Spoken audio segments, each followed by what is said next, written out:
Welcome to the Diablo 3 Open Q&A panel. Here to answer your questions are Matthew Berger, Wyatt Cheng, John Haidt, Brian Kindrigan, Christian Lickner, Kevin Martins, Josh Mascara, and Jason Regier.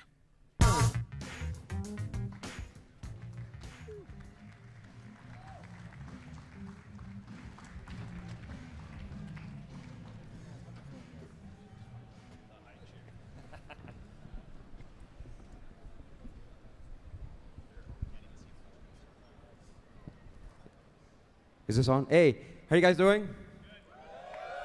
Awesome. So this is the Reaper Soul Q&A panel. We're going to do a little something different for this one. We're going to ask you guys all the questions. So are we okay with that? All right. Awesome. All right. So as you see, we have quite a few of us here. We have our tech director. We have our art director, our production director, our lead game designer, our senior level designer for console, and we have Wyatt Cheng, who will tell you more about his favorite class in a minute. But all right, let's get right into the questions. It said that some of them were account boundable. Does that mean you're not going to be able to trade them, or just things that you're playing will drop? And then the second question is it just coming out for PlayStation 4? Okay, so on the account binding stuff, so Josh was saying earlier at a couple of the panels, and we've been saying in interviews all day as well, that I think that when we had the auction house live and when it's down, that trading was a valid way to get items, but the scale had gotten way out of whack, so that trading became the easiest, fastest, best way to get items as far as an efficiency point of view goes. So we wanted to rebalance that essentially. As such, we still do see the value of trading, and we want there to be a good social aspect to trading. So we're trying to keep the rules as wide as possible. Quite likely, and this could change by the time we ship, by the way, so by all means come on the forums and express your opinion on this item. Probably the very top tier of items, maybe just the top tier of legendaries will remain account bound. And probably commodities as well. We probably want to avoid having another Stone of Jordan situation where we get an alternate economy going because we didn't think this through. So we're working on all of this stuff, and it's still being locked down. So by all means, express your opinion on that. When we get the PS4, well, Berger, I'm always stealing from him. But anyway, so PS4's question, I'll answer it real quickly since he snuck two in there. Early on this year, we came out with support for PlayStation 4. We wanted to make sure that we follow through with that here at BlizzCon and show you Reaper Souls running on PS4. Future announcements are going to be in the future, but today it's all about PS4 on the console.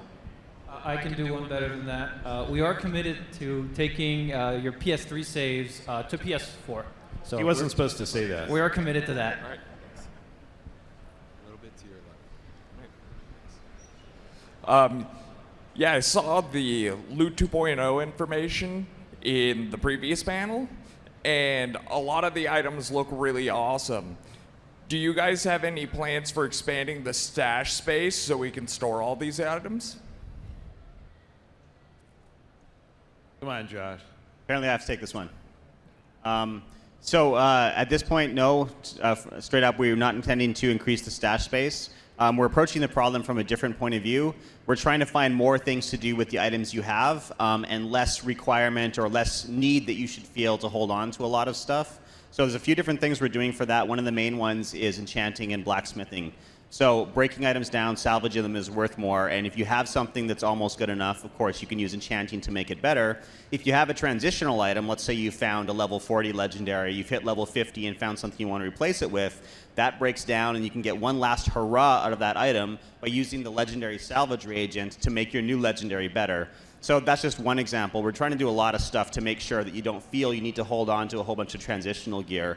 Many other things with Loot 2.0 is you're just getting better, smarter drops on a more frequent basis. That requirement, whatever it is that you're trying to hold on to, you just don't need to do it as much. So we're trying to make better use of the space you have, and we think that that's actually a much better, more fun solution than giving you more stuff that you need to manage. Thank you. Right up to the white line. So the less is more philosophy is really good, but we still need crafting materials. How do you plan on reconciling the two, and will we ever be able to do anything with the whites and grays? currently, we're in our internal build. The white items do salvage into some basic crafting material.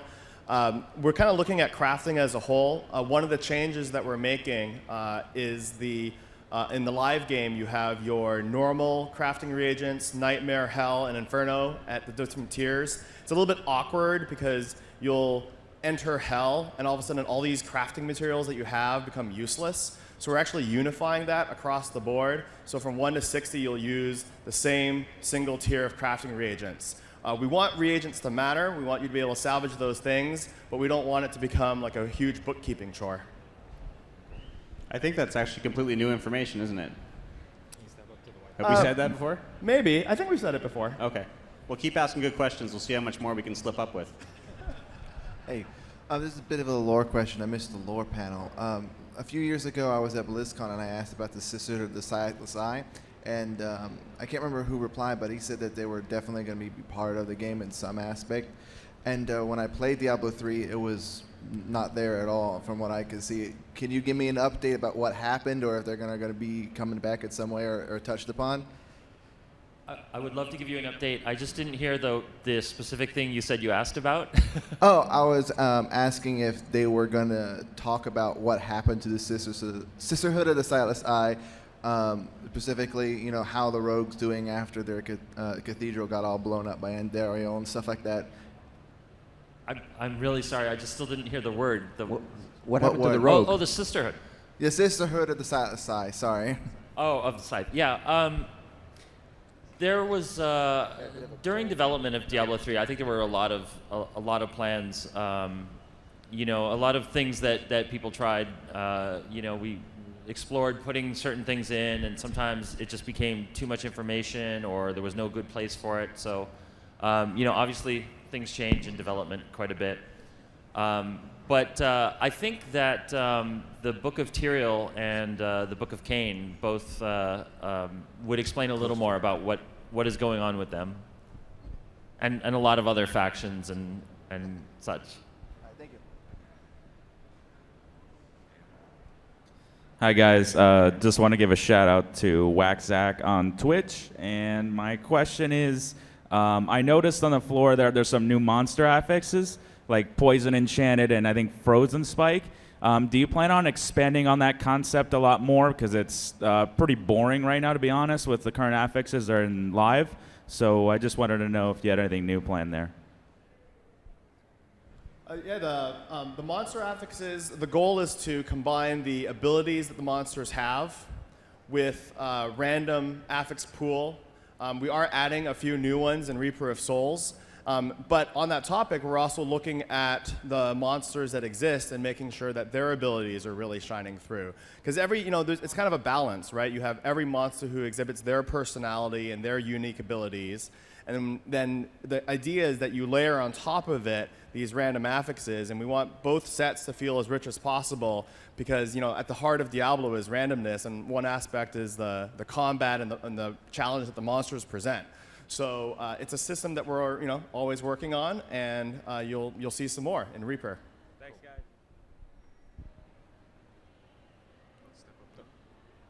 How far along are you in Reaper of Souls? I know that you probably don't want to answer. We're as far as what you see out there. That's very revealing. Secondly, I will say that, you know, certainly we understand, you know, you guys want content. You want it, you know, probably at a more regular basis than we've given it to you in the past.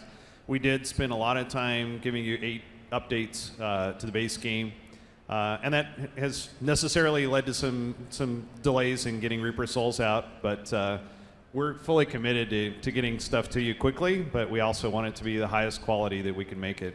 And secondly, do you guys see more classes and, dare I say it, maybe a second expansion down the road? I know you don't want to answer that one either. Oh, no, I think we have an answer. Maybe. Nice.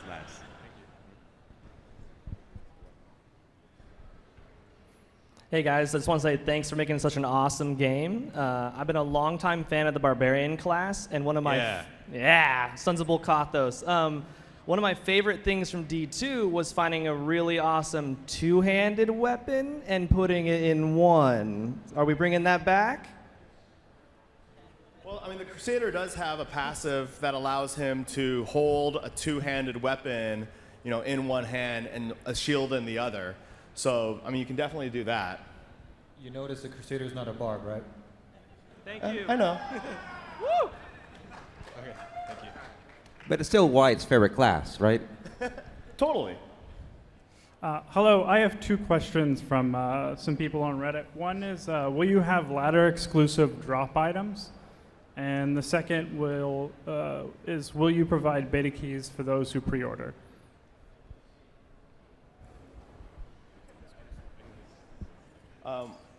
So, I mean, we're not talking about ladder. We haven't announced any ladder systems. What we do know is that there's a desire for something. I mean, D2 obviously had, ladder-specific rune words and stuff like that. So, if we were to look at a feature like that, we would look at, what is most appealing about that type of gameplay, and how can we design the best experience for that style of gameplay. As for keys. What was the other question regarding pre-orders? Beta keys. Will you have beta keys?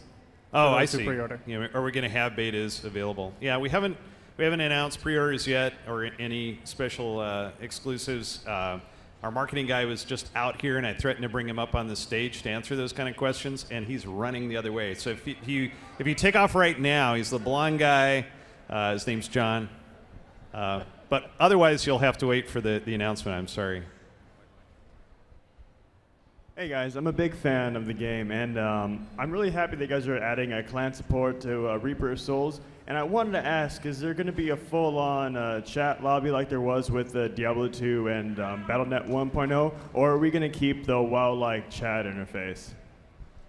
So partially, but not exactly what you're talking about. So there is a clan roster window, and we've shown some screenshots of that where you get to see the miniatures of people, and there's dedicated clan chat. We actually have made some major improvements to the chat interface, but we haven't gone back to the lobby system. It is something that we've discussed before, and I think that it does give a nice sense of community to it. So between the clans and the groups features and the chat improvements, we're going to see how this goes over the next few months. And try to build on what we have. And I think that it is definitely getting a lot better. So when you guys do get a chance to try that out, please send your feedback. We are reading it on the forums. Anything that you're putting in there about those systems specifically, I'll be reading. And we go over that actually once a week. So. Hi, I actually had two quick questions. The first one was, I may or may not have read some data mined information about a game mode called Devil's Hand. I was wondering if you could even hint or elaborate on that, because it actually sounded like a really, really cool idea. No. It's cool, though. I will take that as a good hint. Secondly, the banners for the virtual goodie, really? You couldn't give us like some wings or something a little cooler than the banner? Just saying. Ouch. I like the banner. Actually, Kevin loves the banner, so it's Kevin's fault. Yay, banner. They're awesome. Hi there, guys. I just had a couple quick questions about, like, some of the builds. There's more like popular that are viable, like the Barbarian, Into the Fray, and Berserker, Thrive the Chaos, and the Wizard, Critical Mass, and Archon. Are those going to be changing in Reaper of Souls? And also, is Lifesteal going to be, because it's almost a must to have. Especially, I'm in hardcore and I know in softcore, but you need it to survive. Is there any going to be balancing on that aspect? Yeah, I'll answer the second question first. We do see lifesteal as an issue. It's not even so much the power level that it gives a player, but what it does for your perception of itemization as a whole. We have 3 stats that are on items for comparison purposes: your damage, your healing, and your toughness.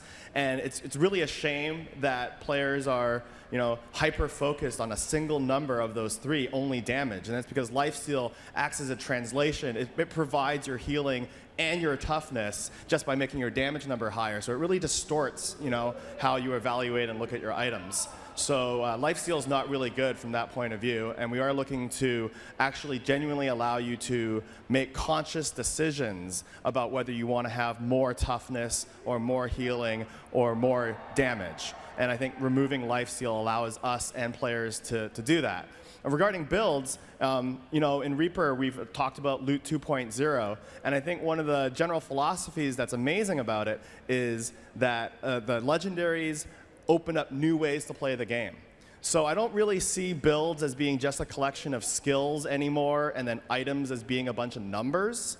We're really looking forward to the idea that your legendaries plus your skills work together to make a build, and that a particular way to play is unlocked by you getting that sweet new legendary.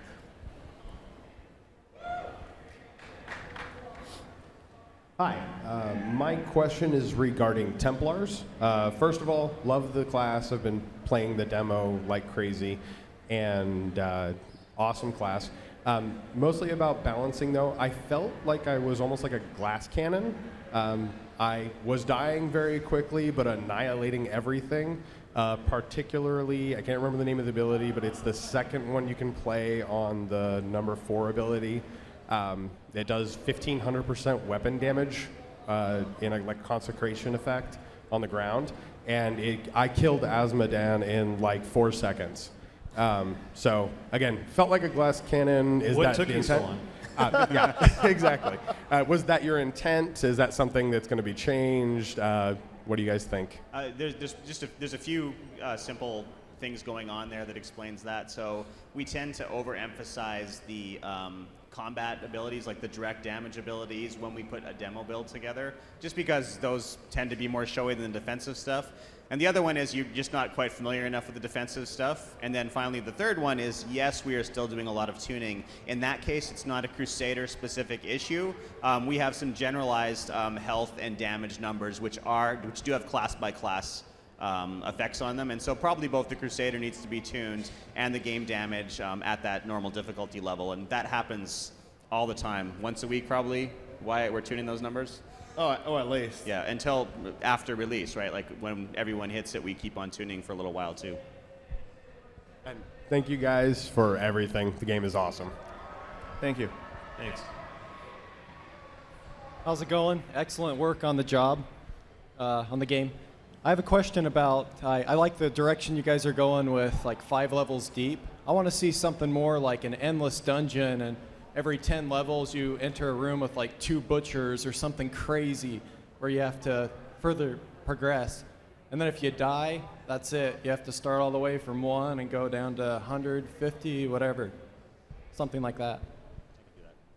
So that request has definitely come up before within the team and without the team. So I basically call that a bottomless dungeon because I differentiate it from endless dungeon because we look at the Nephilim Rifts feature as an endless dungeon. It's not one dungeon, but it's an endless combination of all of the elements that we have with randomized monsters, levels, weather, etc. Some of it hand touch, some of it completely random. So that is sort of an endless dungeon mode. I know that's different than what you're saying. However, bottomless dungeon has come up. It's not something that we're working on right now, but it is an idea that we like, so hopefully in the future we can do something like that. Anything to do with death, and like in softcore, if you like stay alive for like an hour, congratulations, here's a small buff, anything like that? Well, it's nothing we've worked out yet. Yeah, we have talked about, so you can have a death penalty or you can have a stay alive bonus. Whenever possible, we prefer to give somebody a bonus for something as opposed to penalizing for them for something. You know, we have a death penalty that works well enough right now, but there's really no meaningful stay alive bonus outside of Nephilim Valor. So it is something that we do discuss. I don't think we have a solution yet, and we'll keep working on it. And to follow up on that, I think Wyatt and I have had a number of conversations about this very topic, and We came up with some ideas, but if you guys have any ideas, pass them along. We're definitely something we want to try to address. Hello, I know Order of Light is coming out at the end of February, and I wonder if you guys know if there are going to be any further tie-in novels. It's actually Storm of Light, but no, that's okay. Well, our creative development department is always looking at different ways to continue to tell more stories in the Diablo universe. So right now, I think the novels are in kind of a good place, and so yeah, I definitely see more coming on the horizon. Do you know if they're going to come out more than once every 2 years? That depends. I think the way that we really approach it is not so much a release schedule or like a release cadence. It's more when we have a story that we feel like we really want to tell. So early on in the development of Reaper of Souls, we realized that there was this entire story that took place between Diablo 3 and Reaper of Souls, where Tyrael realizes that he's got a serious problem and he's got to solve it.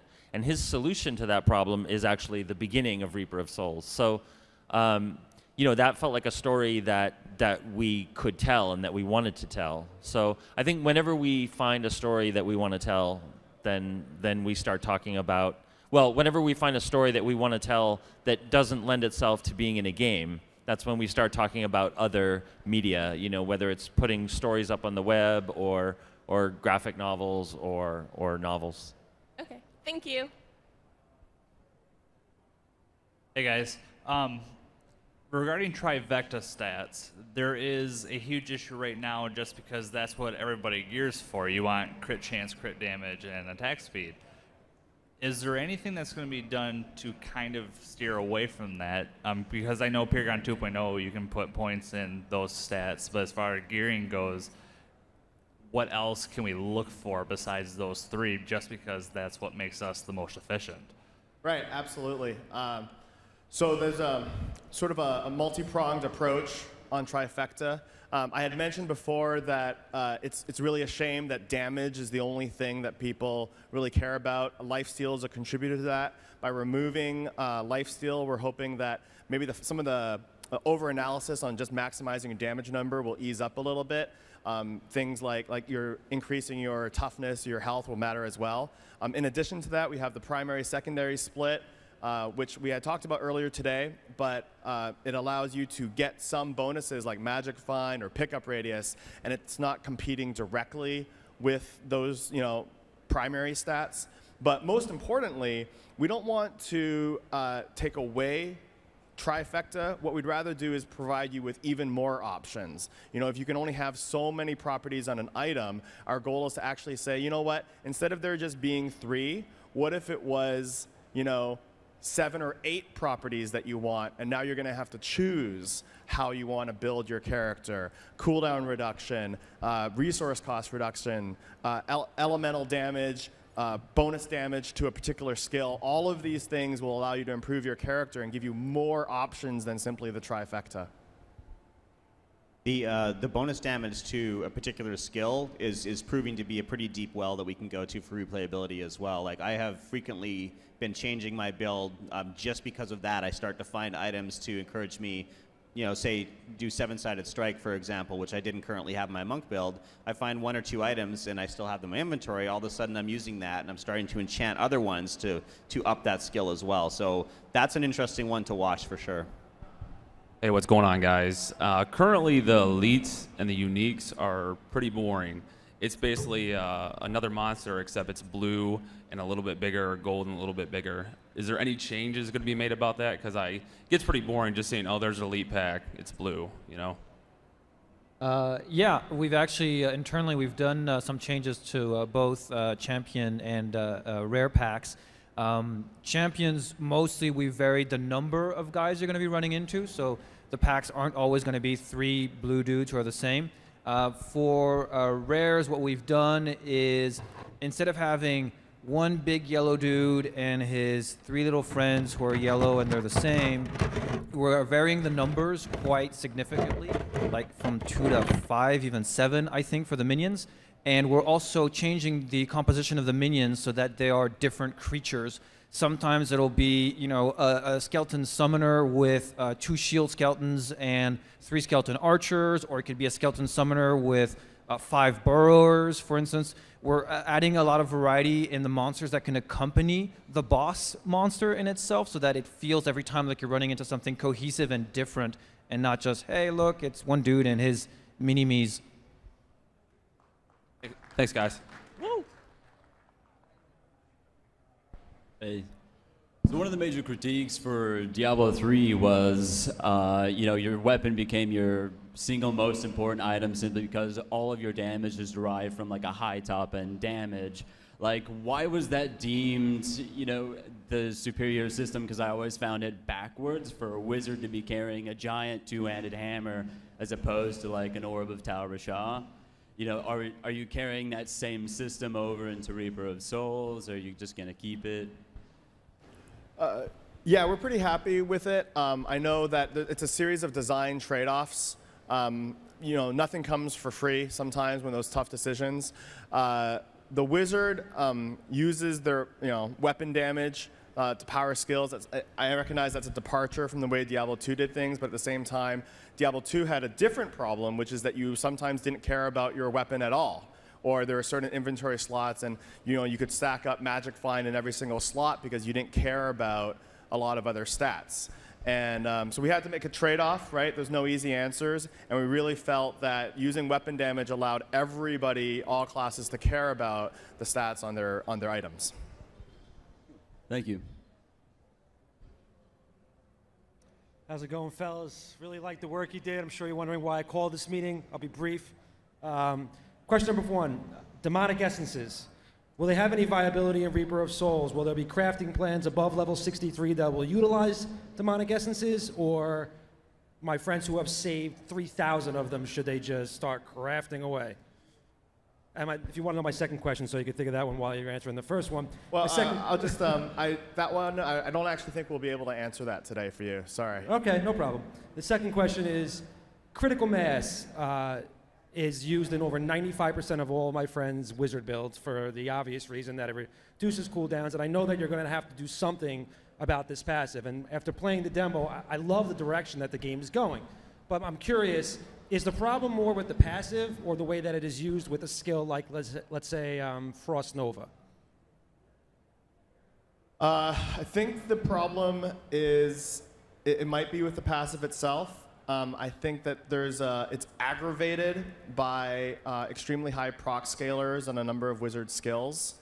I think that we want to be looking at the proc scalar side. I think we want to be looking at the passive itself. I think we want to make sure that the wizard has viable alternative passives that are exciting to use. Frost Nova itself, I don't think is a problem.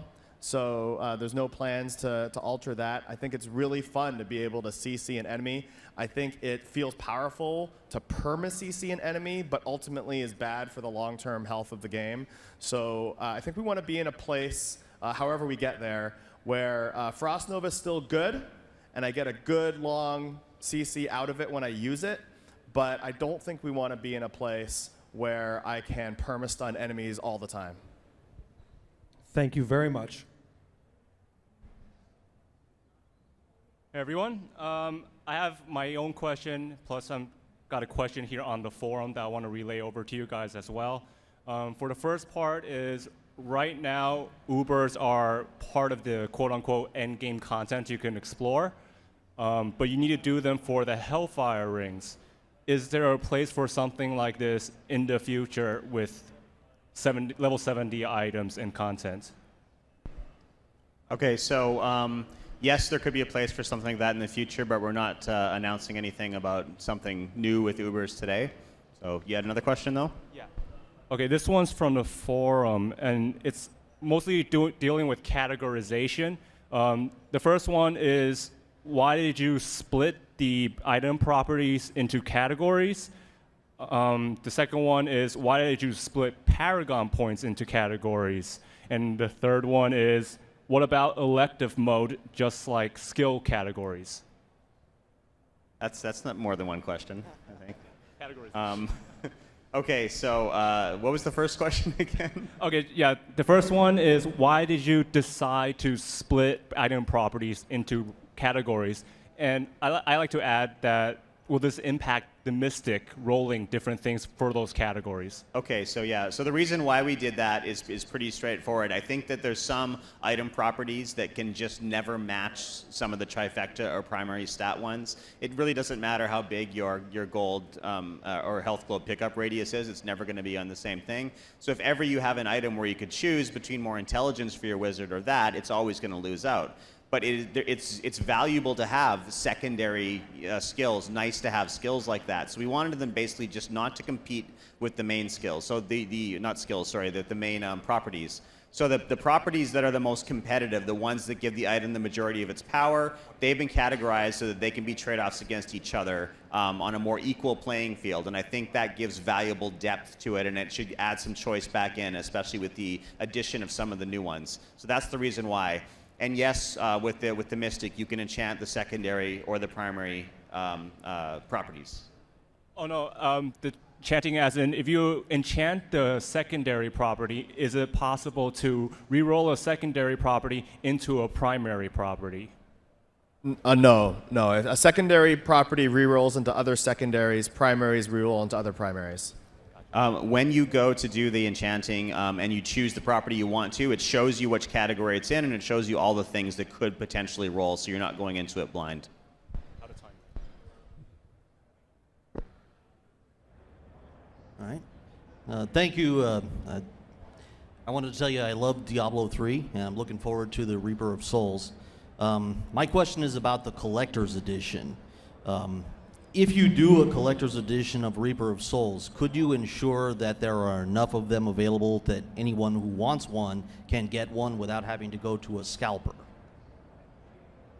We'll certainly take that under advisement. I think always the best thing is, I hate to say it, but for fans to show their interest on the pre-sale side, because that gives us a strong indication, or at least retailers a strong indication of how many units. We don't actually determine how many units get manufactured. Retailers generally tell us, hey, here's how much we want based on the demand that we're seeing. So if you guys make a lot of noise, then we'll be happy to make more boxes. Cool. Thank you. How you guys doing?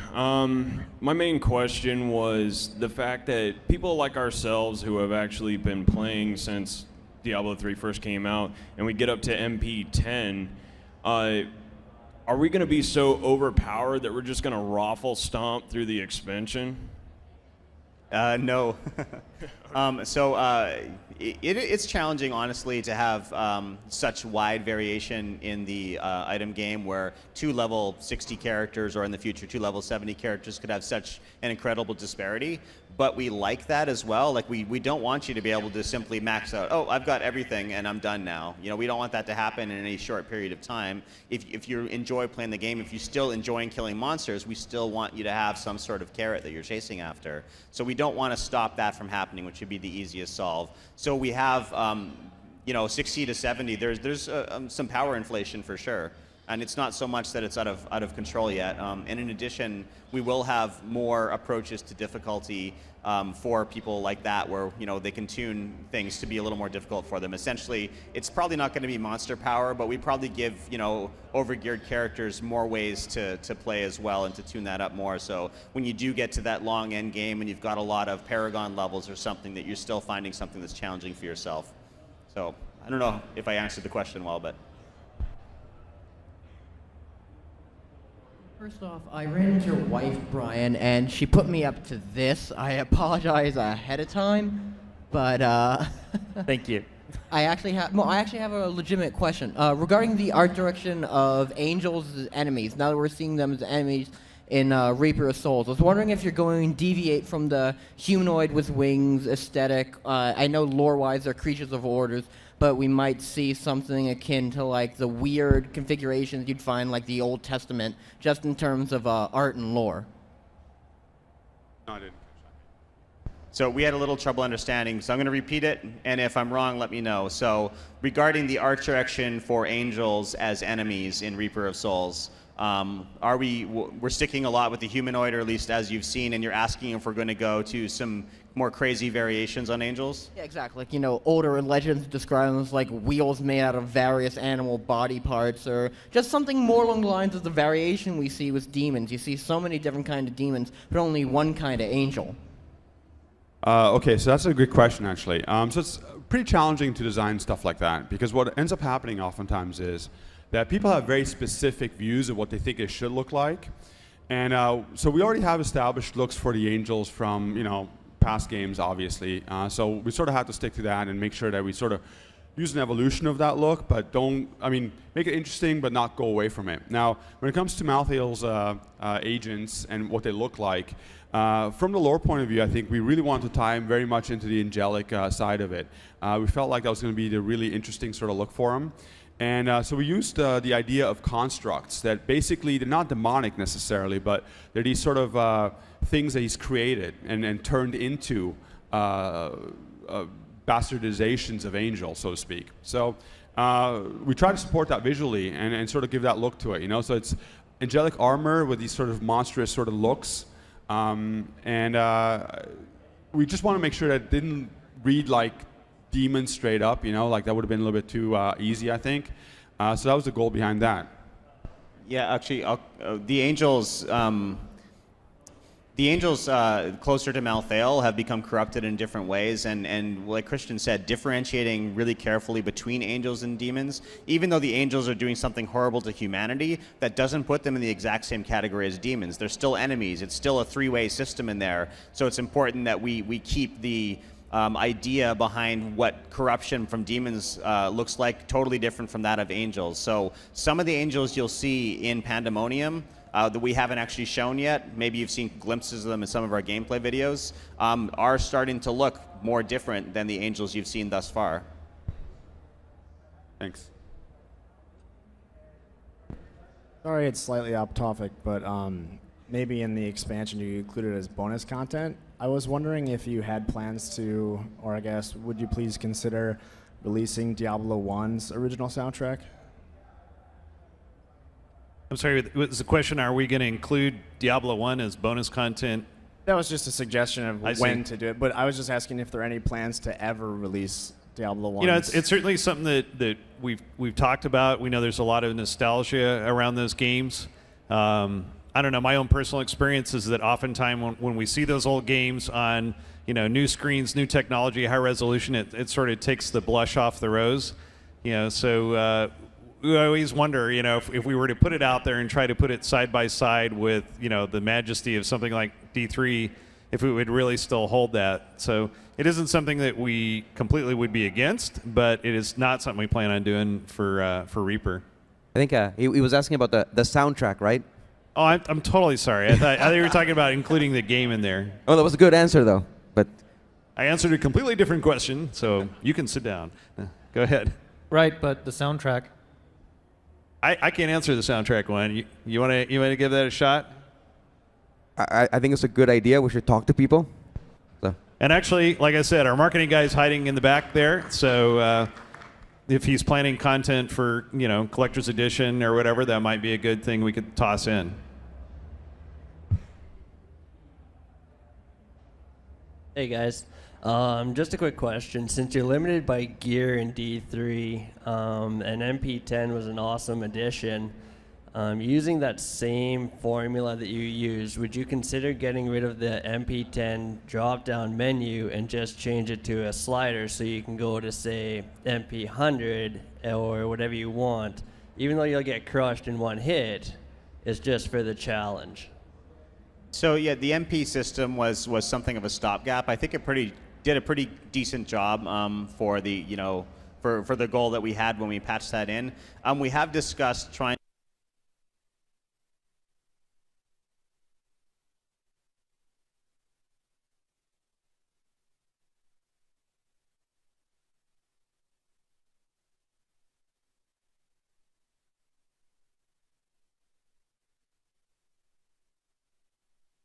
I think we're going to call it difficulty 2.0.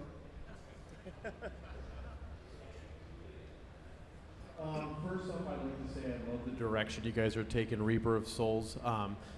I'm surprised no one has asked before, but is there any kind of update on PvP Arena? And what about a new follower with a new expansion?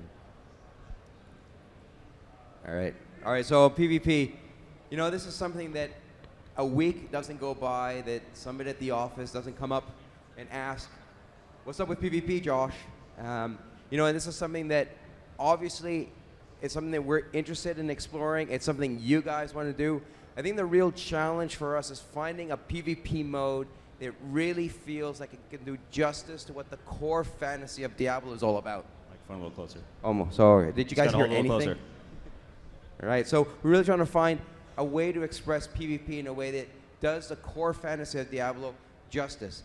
But one of the focuses for us on Reaper is just focusing on the core elements, loot, the heroes, and I think we're off to a really interesting direction. And I think the future is going to be very interesting. Okay, so what Josh just mentioned about focusing on the core actually applies to the followers as well. So we had a serious talk about adding a new follower early on in the development of the expansion. What we decided to do instead was we wanted to deepen the followers that we already have. Brian could probably give you a couple of examples of things we're doing for that right after this. So like he said, the core, we have 3 followers, and we feel like we did not do everything that we wanted to do with them, and some of the stuff we did do we felt we could improve on. So we took the same amount of development time and we put it into making them better instead. You want to give a couple examples? Sure. The really big thing from a narrative and character standpoint that we're doing with the followers is in Diablo 3, you could go and talk to them in town and sort of hear their backstory and learn about, you know, where they came from and all of this, which was good, but it was still just a conversation. Now in Reaper of Souls, their story is going to continue to move forward. Each follower's story will still develop and evolve. So now it's not backstory. Now it's happening real time, and you still talk to them quite a bit, but you're actually able to go on an adventure with your follower and help their story advance and help them develop as a character. They'll also get a good tuning pass as well. Thank you. Hey guys, I was wondering if you guys have ever discussed the option of removing the strobe light effect when monsters take hits, because I feel like it takes away from the gothic feel and the fantastic monster art. Want me to take that one? You know what? There's a lot of choices we make oftentimes that maybe aren't really real, quote unquote, right? I would say highlighting the monsters with the outlines, that's one of them, right? But I think when you're playing a game, we really try to focus on legibility, right? So a lot of the stuff we're doing as far as art goes, I'll give you an example. We use backgrounds that are a little softer. Your monsters and characters are a little bit harsher. They have a little different light, actually. We play a little bit of a trick there. Cast on them so that they pop from the background so you can read them easily. And I think the highlighting is a little bit of the same choice. Like, you want to see what kind of damage your stuff's making, right? You want the visual feedback of, hey, I'm hitting this guy, I'm hurting him, he's about to die, without having to look at the health bars or have them above the heads or stuff like that. So I think it takes away from the reality a little bit, but hopefully it makes it a little bit easier to read and a better game as a result. It's a good point, though, and we struggle with that stuff because we're trying to find that sweet spot between what feels really dark and gothic and has a sort of nice Diablo feel to it. At the same time, though, make sure that everything reads really well and you're not getting frustrated because you can't click on it because you can't see it, or you don't know how much damage you're making because you have no visual feedback.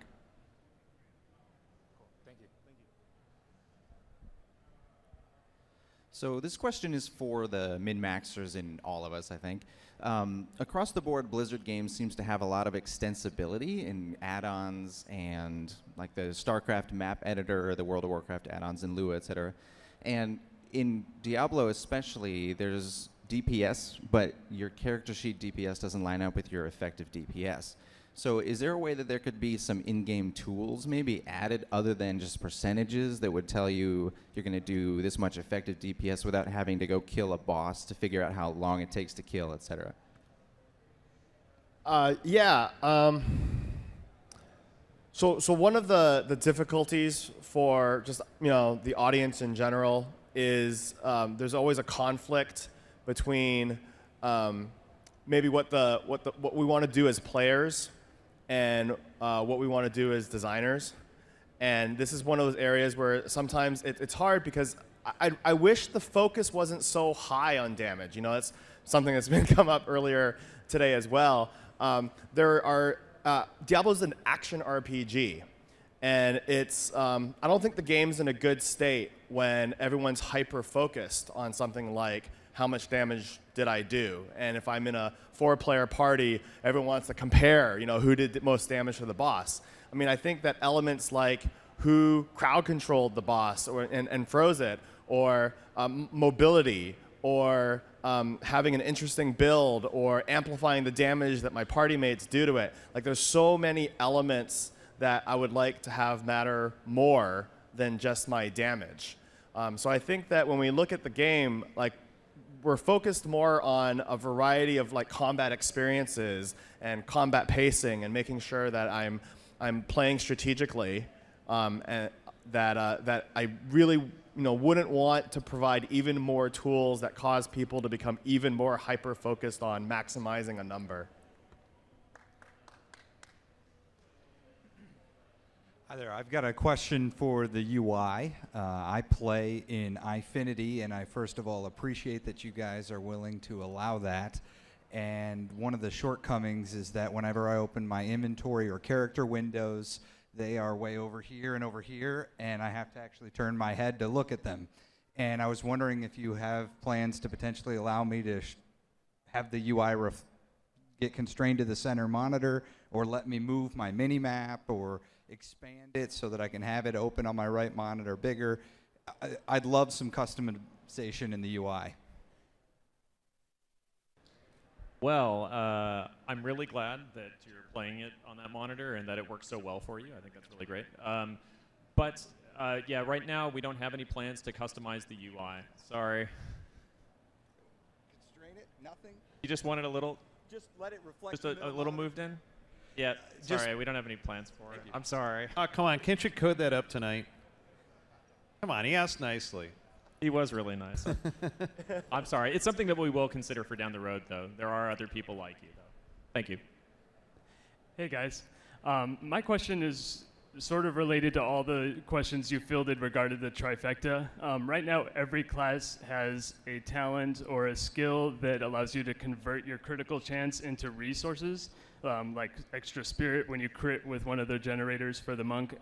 So I'm wondering, is you going to do anything to try to split those? Because right now, when I see something like the Frostburns in the screenshot earlier with no crit, I think, oh, I'm going to be limited with my resource generation. And I'm wondering if those talents are going to stay or go away or what. You know, it's like you were saying. It's the over focus on trifecta. You know, I don't think our job is to, or our responsibility is to make crit worse. That's our job is to give you more things that you might want to do instead. So I think that we should be looking at passives or rune options that make cooldown reduction, you know, even better. I mean, what a great place we would be if you're like, oh man, you know. I don't think I want crit on this item because I'd rather have resource cost reduction and cooldown reduction because that's way better for my build given the legendary that I just got.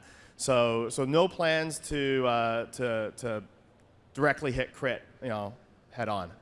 Okay, thank you. Hey guys, thanks a lot for all you do. I really appreciate it. Man, that light is bright.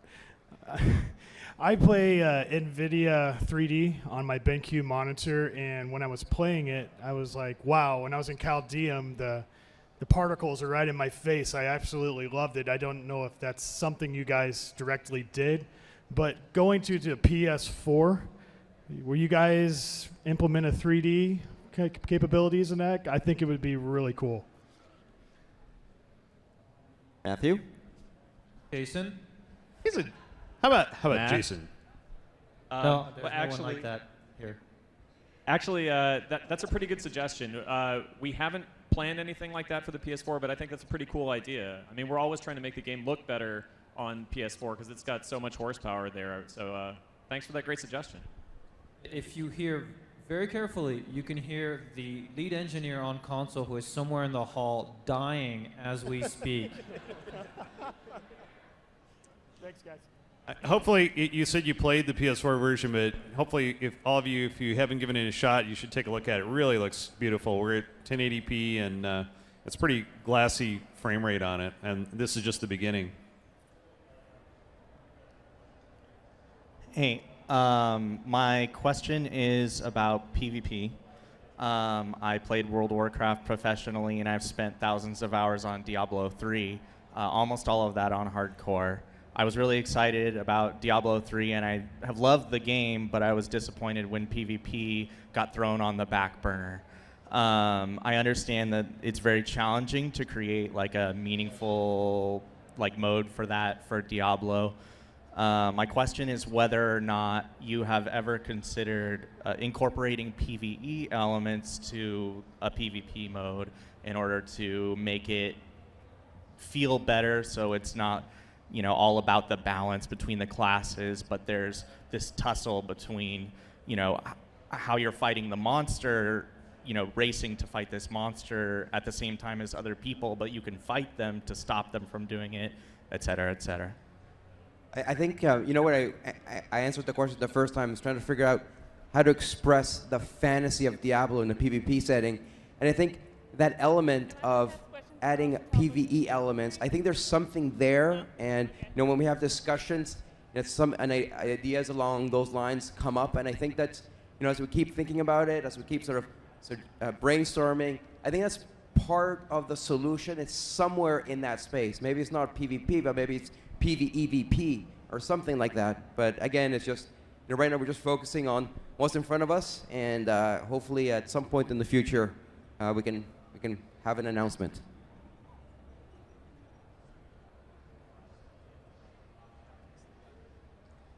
So today during your gameplay system panel, you were talking about the right click and drag thing with the mouse, and I was wondering how that would work on the PS4. Sorry, Do you mean the specific Crusaders skill? Yeah. Well, I heard that, but I also heard it about other moves, I think, where it was important to use the mouse, but the PS4 doesn't have one. Okay, so if I remember correctly, we had a specific skill where the power was coming down from heaven, and we showed 3 iterations of it. The first 2 were ones that required mouse movements, and both of those we actually got rid of because we didn't feel that they controlled very well.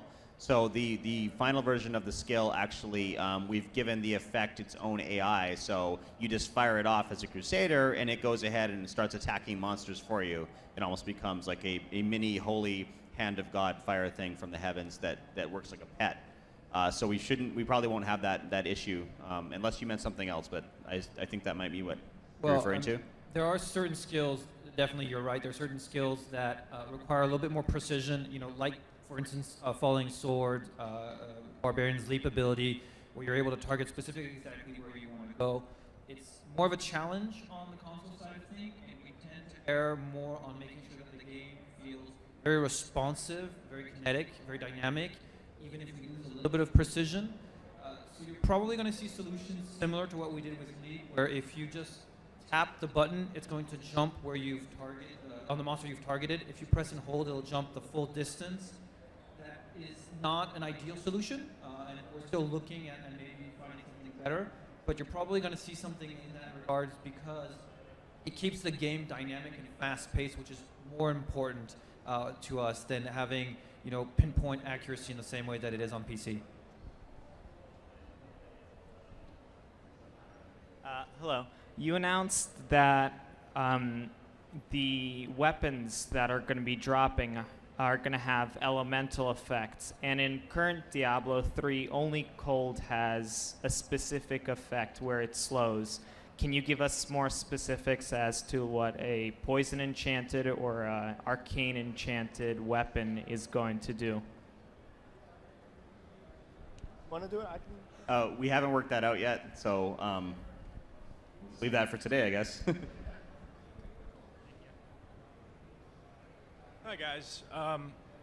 I was a big fan of D2 and being a necromancer that could summon 15 skeletons and just wreck everything. And with glyphs and D3 with witch doctors, I feel sort of limited in what I can summon and do.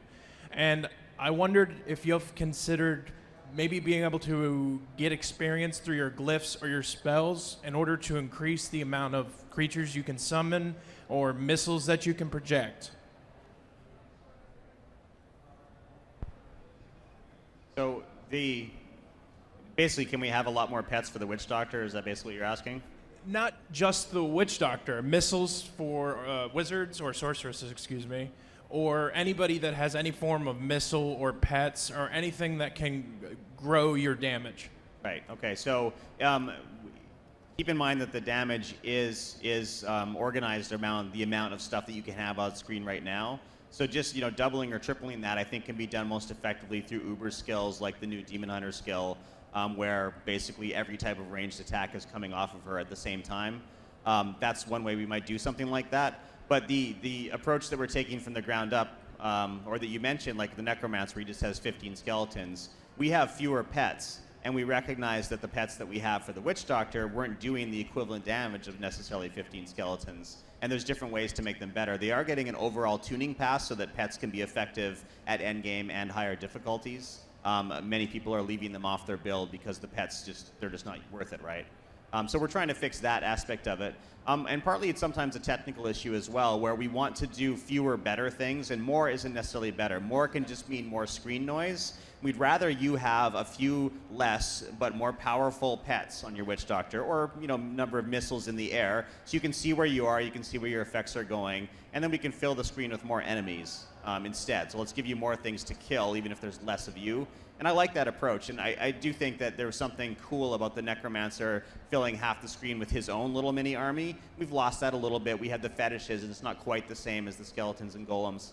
But we've gained something instead, which means you can put more of other stuff on the screen, most notably more expensive, better-looking effects, and way more enemies. Nephilim Rifts in particular, if you've watched any of the videos that we showed of that at the preview panel, you can see that on YouTube, I'm sure, at this point. There's some crazy high-density stuff in there. You can have 5 minutes where the screen is just packed with skeletons and zombies. You can barely move. It's very interesting. Without that legendary boots to let you move through monsters. It's very interesting to try to use your skills in a very different way in a room like that. The more players or player pets you put on screen, the less we can do something like that. So like Wyatt mentioned, there's so many trade-offs in game design, and I think that we're about to give you some very interesting density challenges, and that's one of the advantages of doing it the way that we approached it. All right, thank you. Hey guys, how do you feel about high-level rune or high-level gems dropping, like Radiant Star Emeralds and things like that? Because you're probably sick of hearing about D2, but when a Zod rune dropped, it was like that month's memorable moment. So, like, if a Radiant Star Emerald dropped, that's a pretty cool thing too. Yeah, that's something that we talk about. There's some changes that we're going to have to evaluate, exactly what we want to do, particularly with the removal of the auction house. I think that the way that the gems were experienced by the player is really changed in the presence of an auction house. If you play through the game self-found, you're actually happy to combine a few gems, and you actually never reach radiant stars or marquees. So we're definitely looking at what does the removal of the auction house allow us to do, or should we do, in the wake of that for gems? We have one more super quick question. All right. Okay, my question is, with Diablo, it's very linear storyline. With you guys wanting to put more random with all the adventure modes and stuff, is there any idea of making the event quests have consequences to them if you do them or not? Like, if you do one, somebody might turn evil that will show up and kill you, and if you don't do it, he might go out and not give you a sword or something like that you want. It feels like I don't have control over if I want to do an event or if it has any consequence. So and putting consequences on them, like tying a random event into stuff that's happening elsewhere in the world, we definitely have tried that long before Reaper of Souls and Diablo 3 development. And it works. It's fun in the way that you describe, but it causes one problem in that it removes a potential for randomness in the other situation as well. So when we have, like, it makes your game more complex, and it makes you have less randomness elsewhere. So if you did one thing, maybe even a little bit unintentionally, you just ran an event, and you're taking something else away otherwise, and it slows down our rules and our ability to roll more random worlds. So we've decided to try to keep things more self-contained. You see this all throughout Diablo, long before Reaper of Souls. Most of those events are self-contained because we can do so much more with the game after that. And we do lose that sort of tied-in subplot connection to the world thing when we do that, but it gets us a game that moves much faster and allows you to leave whenever you want and come back when you want and still get things rolled. We don't have to start saving like 20 different choices you made in that game, and therefore having 20 fewer random things that happen next time you enter the game. So we chose the randomness over that connection. But there is, remember I mentioned before about going on an adventure with your followers. So in that particular case, if you don't go on that adventure with them, then their story doesn't progress. So there is at least a consequence to your choice there, right? And we do have a couple of events in part of the game that are actually sequential, in the sense that if you're playing and the first of this particular set of events rolls and you do it, then you have the chance to do the second event, which builds on the first. Not immediately, but whenever that second event would roll. And so if you don't do that first event when it rolls, then the next time you play, you're back in the pool of having that chance of that first event to roll again. All right, guys, I think we're maybe out of time, so I just want to thank you for all the great questions, and thank you for coming to BlizzCon and checking out Reaper of Souls. Thank you, guys. Up next, epic cosplay and you panel.